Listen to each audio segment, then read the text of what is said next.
O'Malley versus Merab. The fight that Dana White is absolutely terrified. Has there been a fight that Dana White is more terrified and excited about the outcome? If O'Malley wins, he's on cloud nine. If Merab wins, you're just going to see Dana in the corner in the fetal position. Mm-hmm. Welcome to Winning in the Shadows, everyone. I'm Andy. That's Jim. Let's get into breaking down these fights. We're starting with Raul Rosas. We're Aoriqileng. Rosas, the huge favorite for obvious reasons. What's your breakdown on this fight here, Jim? They're serving this kid up. I mean, it's there's not a whole lot to be said. Like, even from a stylistic standpoint, Rosas is going to control the grappling. I hope he doesn't fall in love with his hands and not stick to the game plan. But I think this kid knows where his, strengths lie. They're just going to serve him up. They're going to continue to serve him up until he actually has to go against a legit competition. Not that Aoriqileng is not, but he doesn't have the skills to stop Rosas. Let's be real about this. And Rosas, if he's shown one thing, is that when he gets that back position, you're not getting him off you. I loved what we saw from him because you were mainly concerned. You brought it up. I agreed with you. We were concerned about his mental makeup. And I thought he came out the last fight and kind of really squashed all those rumors about him having a big head. I think this is build up. There's a reason this is going to kick off the card. As far as a total, whether this fight finishes or not, this is tough. I don't know if it's really him by decision or by submission. I'm not picking him by knockout, that's for sure. But No, you could. This is another one. The theme that Jim and I have been talking about, and we're going to continue talking about, is some of these overs. Now, the thing with Rosas is the submission is always live. So yes. what Jim and I have been talking about is some of these fights that you go, oh, those are unders, and a lot of them are going overs. But when you do have a guy that's that can absolutely submit, it kind of gives you a little red flag for taking the over. What we're noticing is these strikers, if it's not a round one knockout, they just don't have the power with the new gloves and such. So, that being said, he does have submissions. Aoriqileng he got taken down by Jay Perrin. Johnny Munoz took him down. Cody Durden took him down a lot. This is a guy that has not shown very good, defense. This no contest against Daniel Marcos, he was just getting obliterated. He was getting his ass kicked. And I was so mad about that one because we had a nice bet that was looking great on cashing. But Raul Rosas is the pick here. If you want to take inside the distance, I get it. The only thing you can do is, parlay piece or something with that one. So Edgar Chairez and Josh Van, kind of a late addition to the card. What's your make on this fight? Fight goes the distance. Just like we just said, fight goes the distance. Chairez, I think his only finished condition in this fight is going to be submission. I know Van got knocked out by Charles Johnson, but we really all have to pump our brakes assuming that we know who a fighter is. Anybody can be knocked out by anybody, okay? It's that simple. If you put Andy in the ring with Francis Ngannou, there is a perfect strike that Andy could throw to knock out Francis Ngannou. It's just you've been right in the kisser. It's right, he can. Damn right. Get Andy mad. All right, turns into the Hulk. Don't get him mad on Twitter. He'll find you. I'm not ready to buy into the fact that Josh Van is chinny, and I think that Chairez has a hell of a chin. So if you put those two together, we're probably going to see a really high-paced fight, and the only way we're going to get a finish is really, I would assume, if Chairez gasses out. I don't see Van gassing out, so I think this is, if it starts round 3, like we said, if it starts round 2, I don't see a third round KO coming from Chairez. I just don't. And I think Van's good enough on the ground to stunt the submissions. If I had to pick a side, I'm going to pick Josh Van because I think he's going to be a little bit better on the feet. And I also think he's not a scrub on the ground. He'll be able to stay safe and stay out of Chairez's guillotine because that's his move. And again, we talk about the guillotine, the Four Loco. We could see Chairez jump that guillotine and then end up on bottom with Josh Van on top and just taking away time. Yeah, the overs is a good one. Some signature finishing moves, punches, the leg kicks. Mine is firing off an angry email. So if I get in the ring, you best believe I will text you. I will text HR. I'm not a Josh Van fan. I picked them to lose against Charles Johnson. I just don't see it. A split decision against Zalga Samagulov. Come on. Borjas is awful. He's 0-2. And then I mean this Bunez fight. I mean, first off, this guy. Nice hat. You can't. I can't take this guy serious. This guy's Mm-hmm. 3-5 in his last 8 fights, and I just see holes in Josh Van. I think he slows down as the fight goes on. I don't see the big, awesome striking on the feet. Not in the UFC. Split against Zalgas. Decision against Boras, ground and pound. And then he gets knocked out on the feet. I feel like I'm on an island here, thinking Josh Van is just not all he's hyped up to be. And I got to be honest, I just think this price is insane. Edgar Chairez at plus money, I'll take it. Absolutely. I agree with you that over is pretty good. Chairez has had a wild run here. So this was this fight against Vasquez. I believe that was one where the ref didn't realize the guy was unconscious. And when I watch, Chairez has him in this ridiculous arm bar, and the guy's unconscious. His arm is just completely snapped. I was like, well, that guy's career's over. This is crazy. This guy fought 6 months later. Yeah, if you would have told me in the moment that guy's going to go on to win his next 2 fights, I was no way. He's got bills, Andy. Yeah. But so it's for short notice against Tyra. We can't judge him on anything because Tyra takes him down, holds him there. You don't get to see much of his, and then against Lacerda, he's beating the shit out of Lacerda because that's what everyone does. They miraculously rule it a premature stoppage, which was so ridiculous. And then they come back and he does the same thing where he beats the shit out of Lacerda. Like, what can we really take away from him in his last few fights? I know his submission game is good. He's durable. But where I've lost, I watched him lose against Tyra where Tyra took him down, but that's Tyra. I don't think Josh Van is doing that. I because the price on Van is, in my opinion, laughable. I'm just not a Josh Van guy. I think he's overrated. I cashed against him last fight. I will probably take the over in this one, but it's dog or pass on Chairez for me. I also think maybe not seeing a whole lot from Chairez over the last couple of years might work to his advantage. What is Van planning for? It's kind of tough. You got to go back, a ways to find some of these, earlier fights on Chairez. So we don't know exactly what he's been working on. But for me, it's Van, it's Chairez or nothing. So Yazmin, Jauregui, and Ketlen and Souza. What's your take on this fight? This is one I'm not really interested in. Fight goes the distance. And it's a women's fight, I know, but I am not impressed with Ketlen Souza. Not one bit. Not one bit. There is nothing about her that stands out to me that she is UFC caliber. You cannot go to decision with Marnik Man if you are to be taken seriously. I don't know what to say about it. I can't do it. She gets her knee shredded in that one fight, and I can't believe she came back as soon as she did. I thought we were looking at a multiple-year layoff from that fight. That looked bad. Everybody does that to Karina Silva, who's low level, and what we saw with Karina Silva again is that when she stepped up, she didn't look like a world beater. Okay, she looked decent. Jauregui's volume and her kickboxing ability is very unrivaled. And we're looking back at that Denise Gomes fight as that is just a lucky punch. All right. After that last fight against Sam Hughes, make no bones about it.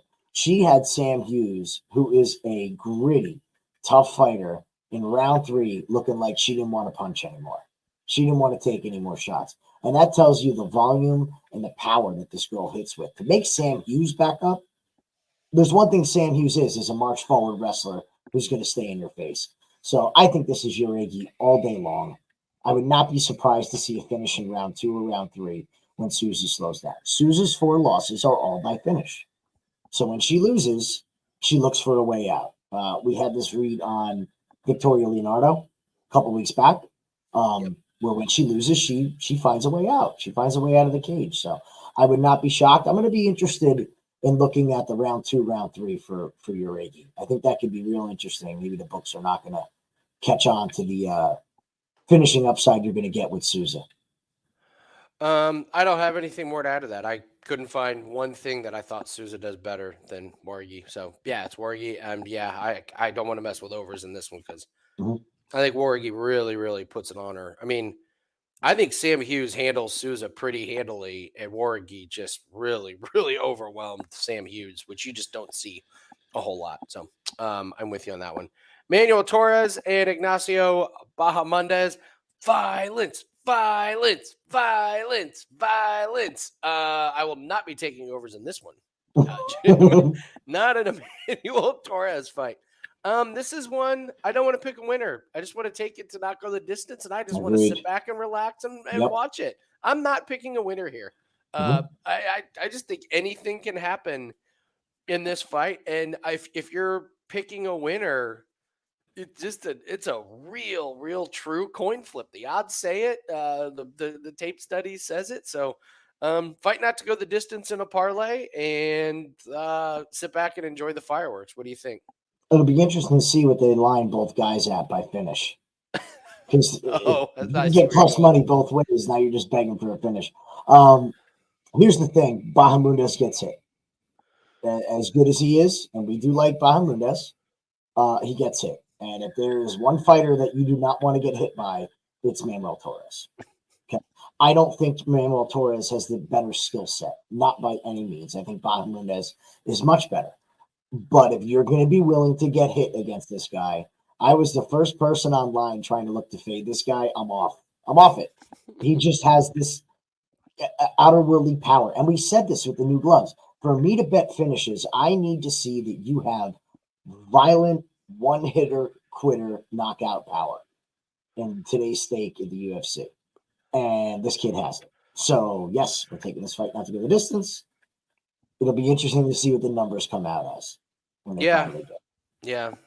That's no more analysis needed. If you guys have it, please hit the like button and leave us a comment. If you don't have a great comment, if you don't necessarily have a hot take, don't worry about it. Let's say the word of the day is going to be air, AIR. Just leave that in the comment section. Helps the algorithm out quite a bit.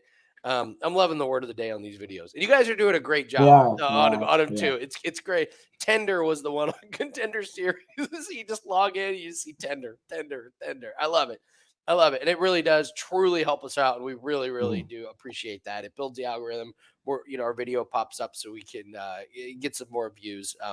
We all know it's about just trying to provide the best value and the best advice that we have. But as a little token of appreciation, just hitting the like button and leaving a quick little comment helps us out as well. And if you have not subscribed to the channel, go ahead and do that now. A ton of NFL content, a ton of MMA, UFC content. We are up. There it is. Let's go ahead and show it. Why not brag here? Up 151 units, all sports for 2024. So Love and Life MMA has been really, really good to us basically the entire year. Smoked UFC last week. That was a real bright spot for us last week. So looking to continue that, but you can help us out by subscribing. And if you're interested in our plays, they are all available over at wagertalk.com. A big NFL week. And of course, UFC Noche. Let's talk about Aldana and Norma Dumont. I myself am stunned that money is coming in on a certain way because I got to tell you, I love Aldana in this one. But I'm already looking at pushback. Dumont seems to be a pretty popular pick. I'm interested in your take. I felt like we were on an island. The line movement is interesting. Everybody loves Norm from who I've been talking to. Yeah. And I just can't get behind this girl, man. I don't really care if she gets her weight issues figured out. Her wins are never impressive. I don't believe that her chin is as great as everyone thinks it is. Jermaine Durand to me, after a kid in her comeback fight, had Norma in trouble in that first round. 39-year-old. 39-year-old off a baby.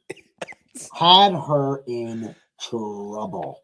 And I firmly believe that if that was not Durand Gree's comeback fight, she beats Norm. Because really the way she lost it was she got taken down and she got tired. But that first half of the fight, she was running away with it. I thought she looked fantastic. And the cardio just, you get 39 years old off a baby. It's what happens. Can't get behind her not finishing Chelsea Chandler. I can't get behind her not looking more dominant than Carol Rosa. Danielle Wolf, give me a break. Okay? As soon as she fights somebody decent, Macy Chasson, she loses. Aspen Ladd, no thank you. So this record, you can poke a lot of holes in. A lot. And I think Aldana is just always criminally undervalued. I think she's gotten better. That fight with Rosa was awesome. We were saying that could be fight of the year, and nobody just even remembers it. The picture of them in the hospital after was amazing. She showed good toughness in that fight. Now, what I don't like in that fight is we didn't get a chance to really see too much improvement in the grappling. That was pretty much a stand-up fight. But if Norma is not able to take this fight to the ground, I love Aldana. Love Aldana. And if this is a kickboxing match, I'm all over Aldana. And Aldana's not small. Norm makes her bones by being bigger, stronger. Aldana's not strong. UFC Noche, training hard. Give me Aldana. Yeah, to me, if Aldana keeps it on the feet, it's an ass kicking. I don't see that much from Dumont. She's squeaked out some of these recent wins by really boring, top control. Kudos to her. She's gotten the wins, but she just hasn't done a lot of damage with it. And yeah, you're right. This war against Carol Rosa was amazing. Mm-hmm. Rosa looked great. Even though Rosa lost, that was the best I've seen Rosa. Striker grappler, I guess you could say it's a grappler, but come on, Aldana is losing to Amanda Nunez and Holly Holm. 2020 Holly Holm. Yeah. And I just Dumont I will give Dumont this. She's gotten a lot better. I like her improvement. I do love these fighters that can just figure out ways to win, and that's what she's done. So kudos to her. But yeah, going from Durand to me, 39 years old, coming off a kid to Irene Aldana, is just to me, it's Aldana on the feet. So I feel pretty confident in that, and I think a lot of people are going to say, "Well, Dumont's going to take her down," and I just don't see it. I like Aldana a lot in that one. Ronaldo Rodriguez and Odie Osbourne. This is a weird fight, and it probably is going to be pretty fun. It probably is going to be pretty exciting. But who do you think takes the win in this one? I can't bet Odie Osbourne. Okay. I really don't have a giant breakdown on this. I just can't bet Odie Osbourne. That 12-7 record is getting worse, man. In a hurry. It's getting worse quick. Okay. The man gets finished very easily the second that adversity hits. Again, beating Charles Johnson by split. It wasn't that during Charles Johnson's baby run. Was that the last fight of Charles Johnson taking a fight every 2 months? Yeah, I feel like he's on a really long layoff. Like we haven't seen him in a couple months. Yeah, I'm not an Odie fan. I'm just not. So I can't bet Odie Osbourne. I think he'll make a mistake at some point in this fight and possibly get finished. But I will not be betting this fight. So I tell you, it's not Odie. Not even at plus 114. Okay. Okay. I will make this very clear. I am not betting this fight, and I recommend you not bet this fight as well. These are two guys that are just not trustworthy with your money, in my opinion. So here, I'll make the case for Odie Osbourne. He folds like a cheap tent, yes, when he faces adversity. Tyson Nam, he makes the dumbest move ever where he does this dumb jumping knee. Nam clocks him, and it's over. Against Almabayev, he gives up. Against Philo just overwhelmed him from the very beginning, and he gave up. They got choked out. It wasn't even that competitive. Here's my problem. I don't think Ronaldo Rodriguez is good at all. And in order for Odie to give up when he faces adversity, he has to face adversity. True. And Rodriguez has to be the one applying said adversity. I went back and watched this Bondar fight. If you're just looking at Tapology and you're looking at this and you're going, oh, nice submission win against Bondar. What you don't see is Bondar winning every minute of that fight until he wasn't. And Bondar is not very good. I watched Rodriguez and I was like, his skills are not that good. He got beat up a lot. Bondar completely gasses late in the second and then taps with 1 second left on the clock. Like, can clearly hear the 10-second thing. I don't know why you would tap at all. But he does. And I'm just not sure Rodriguez can get to Osbourne and make him feel like he needs to quit. I think Osbourne is kind of the play here because I think if they're both at their best, it's Odie as his skill set is just better. His striking is better. He's going to be more athletic. Rodriguez hasn't looked that good. But as soon as Odie faces a little bit of adversity, yes, he's going to quit. It's not Herbert Burns bad, but the last few fights it's been pretty rough. So I would not bet Rodriguez. I wouldn't bet anything in this fight, but for purposes of this video, I think Odie Osbourne is a little bit of a live dog here. So Daniel Zellhuber and Esteban Ribovics. What do you like in this one here, Jim? So last Zellhuber fight, I believe we were talking about who's going to beat Zellhuber. How is he going to lose? And I believe we came down to the fact that he is going to get knocked out. Now it's going to take somebody landing the perfect shot to knock him out. I don't think that's Esteban Ribovics. Okay, so I think if you're trying to fade Zellhuber, now is not the time. The kid is only going to be getting better. We've watched Ribovics with McKinney. It's Terrence McKinney. He gave it to him. Like, we didn't learn anything from that whatsoever. Beating Kamala Kirk, not impressed. Loik Radzhabov, Loik's okay. He's okay. Yeah. So I'm just not really a fan of it. I think this is a setup for Zellhuber. This is a guy they want to push immensely. He's going to have a huge physicality advantage with height. So to me, it's Zellhuber or nothing. However, there will be a time where he is going to get clipped. It may not be this time. It could be the very next one because they can't keep throwing him Esteban Ribovics to fight. Yeah. So give me Zellhuber in this one. This is one of the more confident plays I have. And I know it's like minus 238, but I am very, very confident in Daniel Zellhuber. We actually said before the Terrence McKinney-Ribovics fight, please let Ribovics win by an early, impressive KO. And he did. And we were like, great, he's going to get a step up in competition. And to me, this set up perfectly for you. So we called our shot that we wanted, we were going to fade Ribovics. So we get the win against Terrence McKinney because Terrence McKinney is kill or be killed. And the next time he blocks a strike will be the first time he blocks a strike. It was a nice looking head kick. And I'm with you. This Kamala Kirk fight was not that impressive. Like, it was close, but that doesn't mean it was high level. So wasn't impressed with him, was waiting for a good chance to fade him. And this is the time. This is the time to fade Ribovics because Zellhuber, he was beating up Prado so bad. I remember this. You and I were saying the corner needs to step in. Yes. What he did to Prado's orbital area is going to, we said it in the moment, probably is going to set Prado back quite a bit. That was a massive, massive injury. And the damage that he took is just, it's an area that you just can't mess with UFC. And you and I were just like, come on, corner. He's not going to win this fight. He's beat up too much. Quit, like, save your fighter. There's no reason. There was no reason to send him out for that third round. He wasn't knocking out Zellhuber. The only thing that was going to happen, he was going to absorb a bunch more damage. And I get it. All right, well, you guys are pussies. Don't send your fighter. It's they're professional athletes. They're fighters. That's what they do. No, that was wrong. If we had fighters, they'd still have brain cells when they're done. Right? Yeah. So, this loss against Trey Ogden really threw everybody off the scent. Actually, on both these guys, I think this is just this weird fight.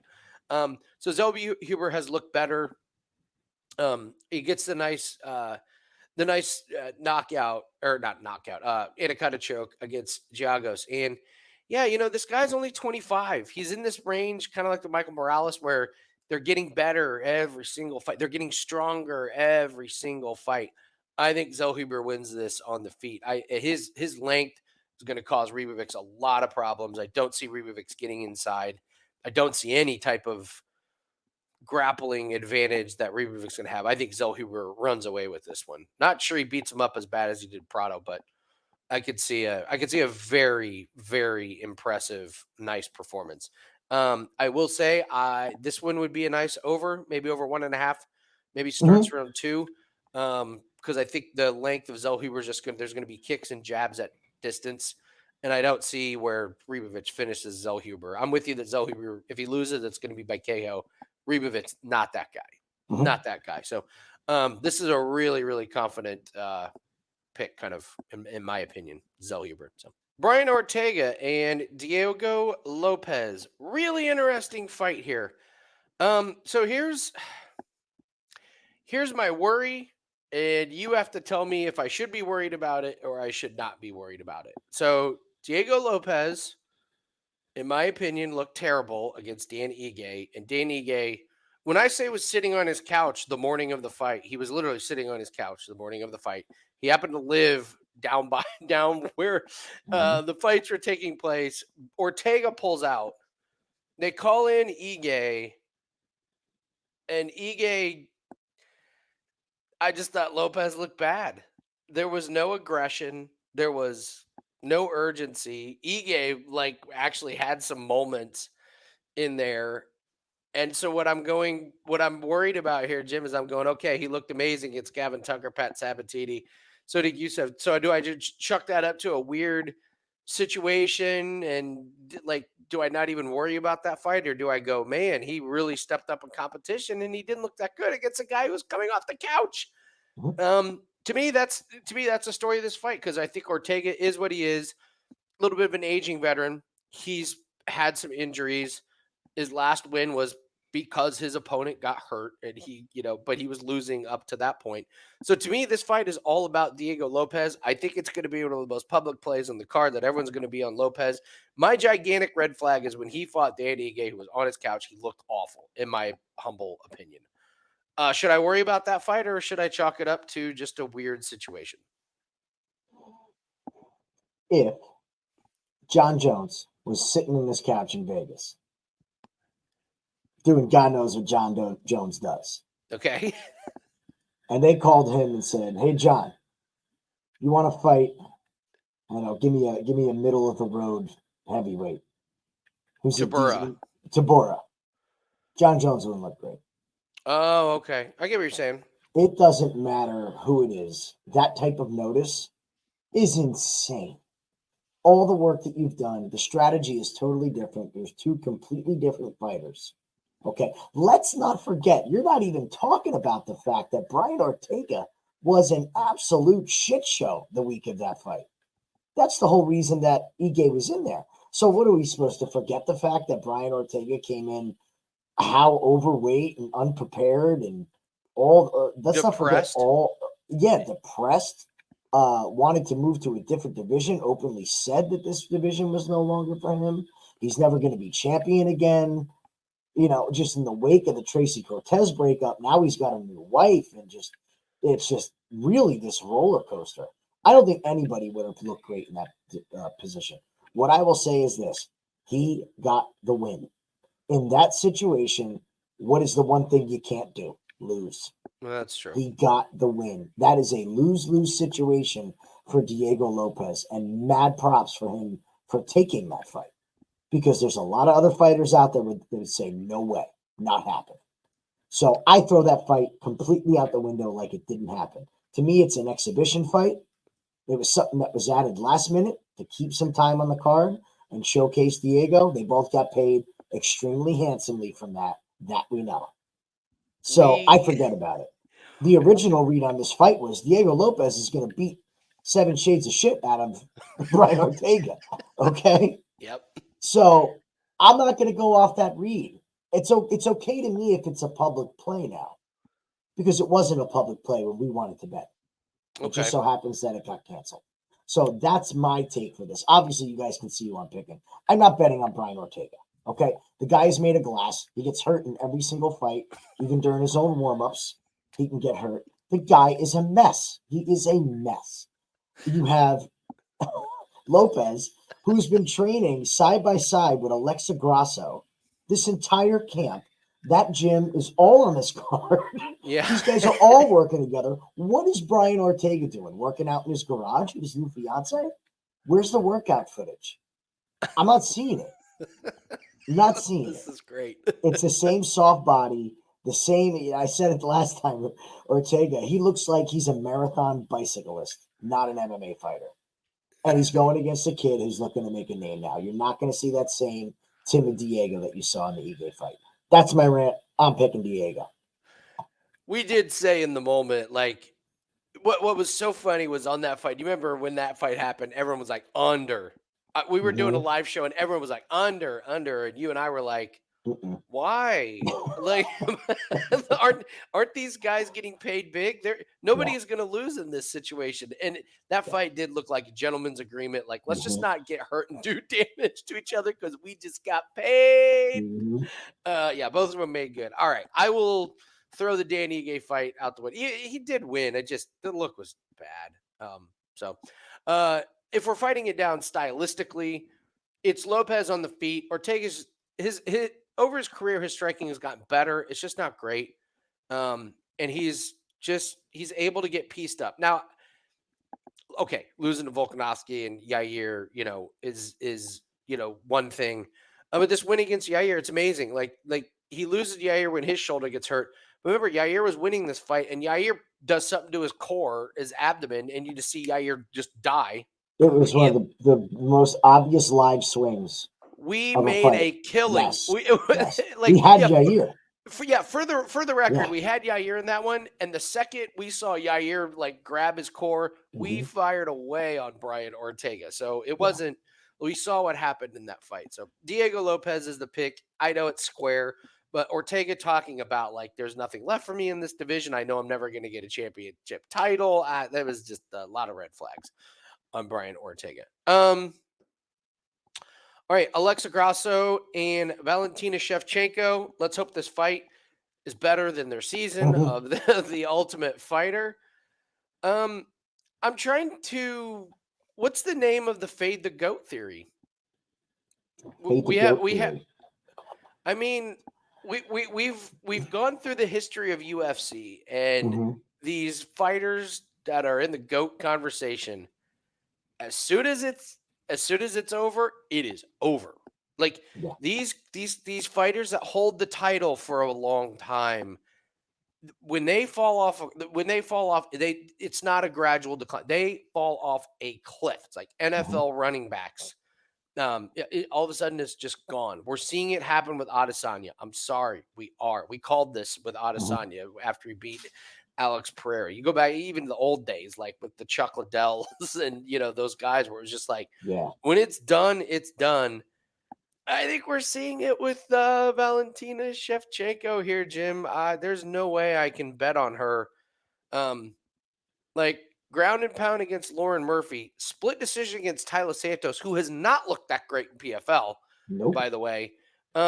She was like, this loss against Alexa Grasso was really eye-opening, not just because she lost, but because it was like she had a momentary lapse of focus, which does not happen until you start to fall off. And then, you get the draw. I love in the promo when Grasso says like what's like, I'm her kryptonite or I'm her weakness. That's great. I love that line. I'm her weakness. To me, this is like a fade the goat theory. You're hearing Shevchenko talk about, I want to be a mom. Well, guess what? You're 36 years old. You need to kind of start planning for that. If your whole world is, UFC right now and you want to be a mom, we're going to have to, I don't want to get too graphic, but you have to get it going here, Valentina. Put that body under better conditions. Less stress. Yes. We also did a really funny thing about that. When she does become a mom and retires from UFC, it's just going to be great when her kid is in grade school. And it's like, what do my parents do? And it was like, well, my mom used to like murder people in the octagon for a living. And by the way, she can still probably do it to all your parents. To me, it's Grasso. I don't need to break down stylistic matchups. I think Valentina's slowing down. I think Grasso's on the way up, and I think this is Grasso's. I mean, you have to go back to 2019 against Carlos Esparza in a really good fight to find when Grasso won. Grasso's got the age advantage, and watching Valentina slip up and get choked out against Grasso was just too big of a red flag. I will not be betting on Valentina probably ever again. Yeah. Yeah, I can't argue it. The thing with these GOATs is that the challengers that finally take them out, they've been watching them for years. It's so hard for Valentina to pull something new out that Grasso has not seen. There's tape forever. They're fans. Like, don't tell me that Alexa Grasso growing up wasn't a fan of Valentina Shevchenko. She's seen it all. I mean, it's only a 5-year difference, but you're right. Like when Valentina was at her peak, Grasso's like just now. Like I saw it golf with Tiger Woods, kickboxing. Yeah, I saw golf with Tiger Woods. Everybody that's like at the top of the game now idolizes Tiger Woods, and and they've been beating him up. They've been beating him pretty easily for years now. It's a great point here. There's nothing new that she can do. She's going to have to reinvent herself to surprise Alexa. Alexa has seen it all. She's felt her power in the wrestling. She's felt her on the ground. She's taken her best shots and still stood there. And if you go back and you look at this record of Valentina, I'm not saying she's not one of the greatest of all time. She is, and she's one of my personal favorite fighters. Valentina in her prime, watching her dismantle somebody was absolutely beautiful to watch because it was so calculated and so smart and so patient. But look at this level of competition, hindsight being 2020. Lauren Murphy had no business being in that ring. Jessica Andrade was in the wrong weight class. Okay? Jennifer Maia had no business in that title fight. Yeah. Do I have to bring in Ketlen? I still can't call her Sierra Simonera. Chikagian. Yeah. Chikagian. I mean, no business being in that fight. Liz Carmouche ran away to Bellator after that fight. That was the end of that. She head kicks Jessica I's head off. The last legitimate great fighter, not good, great, is Joanna. That's back in 2018. Long time ago. So this is a different animal with Grasso, and I don't think people are understanding that. This is the old guard replacing the new guard. Grasso, I think she finishes this fight. I'll tell you that right now. I think Valentina slips up. The second fight was Valentina's chance, and she came away with a draw. The third time, I don't think it's going to happen. I think we see her retire after this fight if she loses to Grasso, and she rides off into the sunset. She's got nothing else more to prove. Go be a mom. You had a great career. Thank you for everything. Yeah, we're going to break down the main event here. Sean O'Malley and Merab here. So if you guys haven't hit the like button, go ahead and do that. Leave a comment. The word of the day is air. If you don't have a great hot take, just leave the comments. Just put air down there. I love that we have. So Jim and I had noticed that we get a lot of views after the event is over on Dana White Contender Series videos and the UFC. And nobody leaves a comment saying, "Hey, I just watched your video to check and see how you guys did in your predictions. Great job." It's always like, "Oh, you messed up this one. You got this one wrong." So I was like, we need a nickname, and Nathan always comes through in the clutch. So if you're watching this video after the event is over and you're thinking about leaving a comment ripping us for a pick that we lost, you are now a hindsight hater. Oh, I love it. Yeah. So shout out to my hindsight haters out there. if you're the person that watches the video after the event that leaves a comment, if it loses, you're a hindsight hater. I love it. I love it. Love it. New shirt incoming. Incoming hindsight hater. All right. Sean O'Malley and Merab, for obvious reasons. The public is on Sean O'Malley for obvious reasons. Dana White is on Sean O'Malley. And I got to tell you, Dana White's guys in big spots have come up awfully short.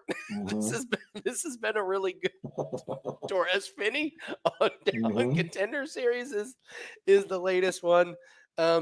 What's your breakdown on O'Malley and Merab? Because this is a fight we have talked about. You have a much more detailed and kind of in-depth thought on this fight than I do.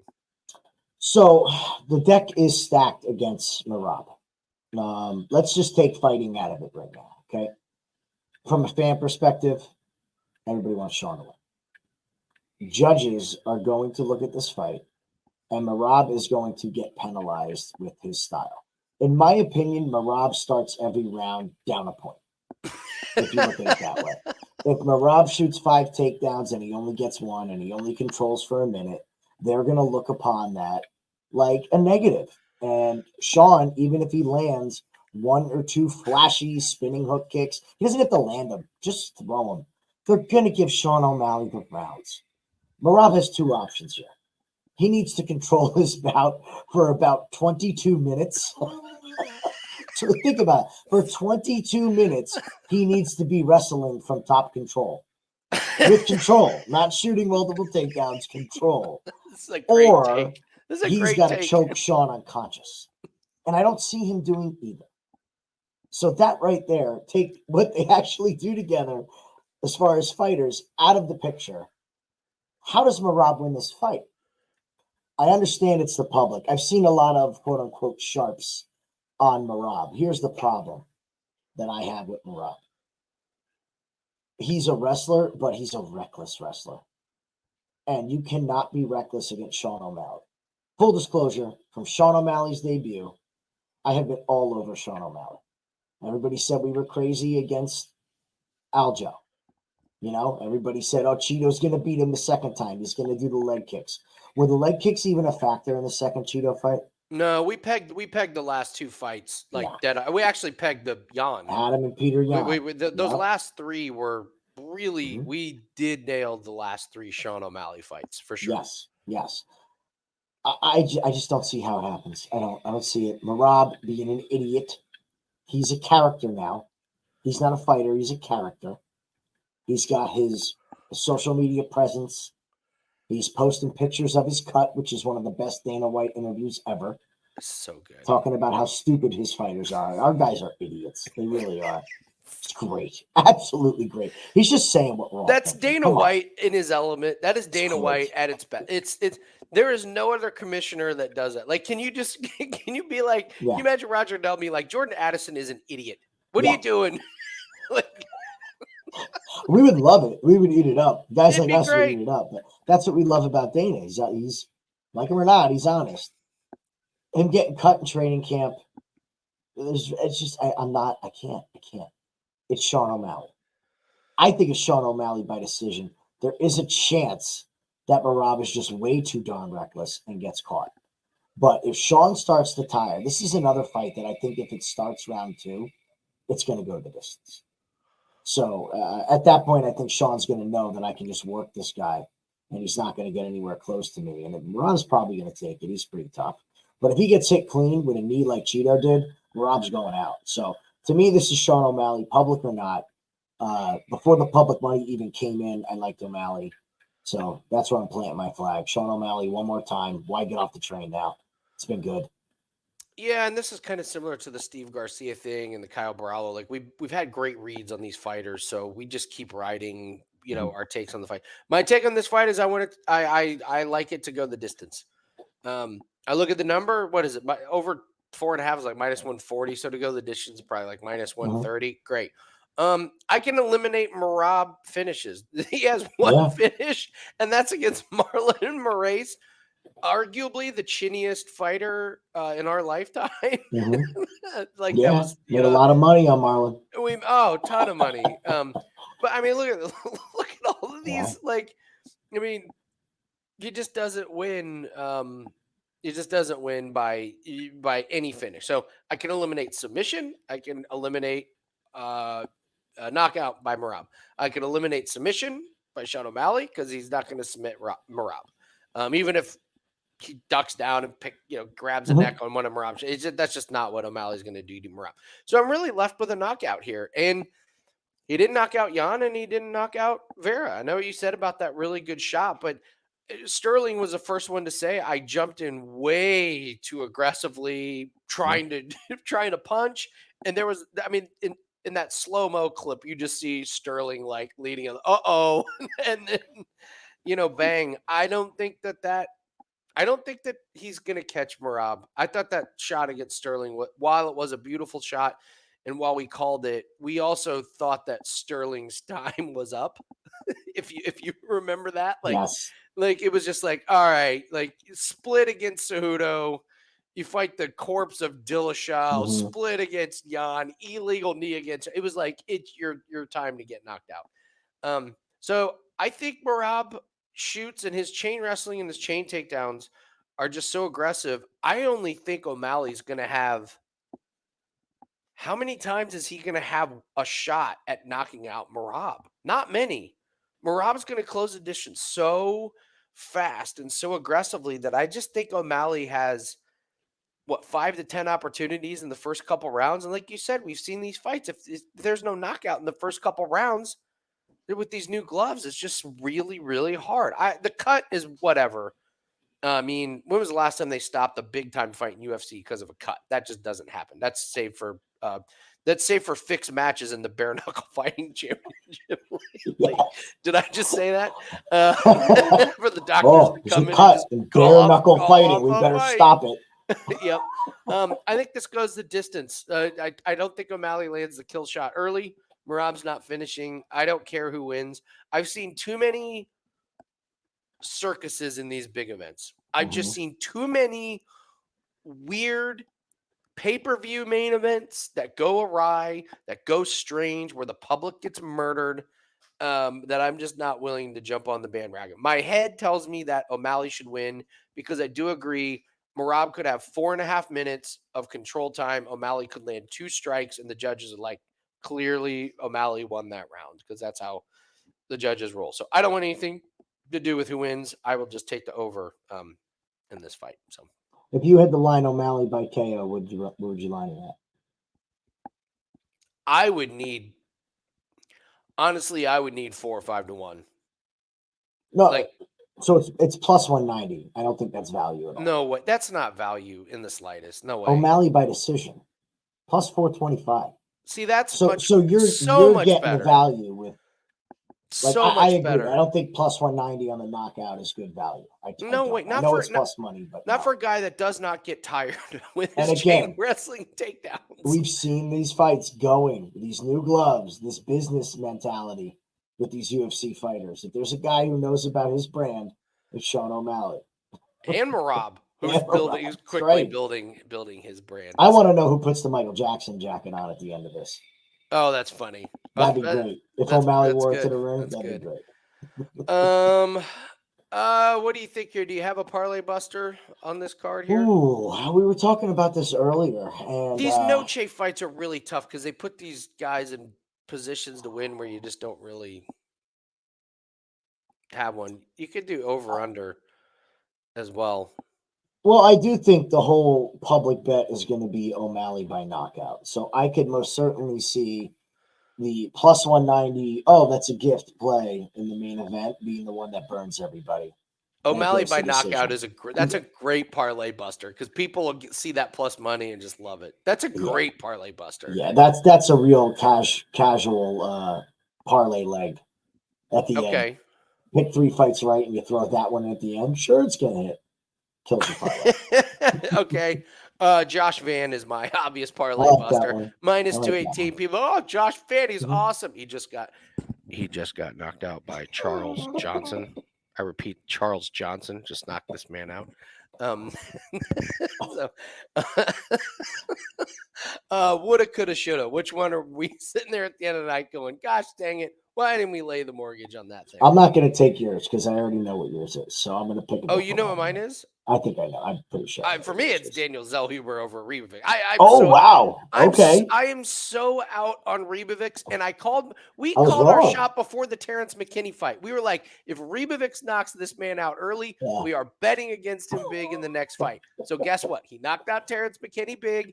Yeah. I'm betting against him in the next fight. And I think at the end of the night, when Zellhuber is like holding his hands up at the end of round 3 and Ribovics is over there with his face all mangled up, we're just going to be like, damn, should have laid the farm on that one. That is mine.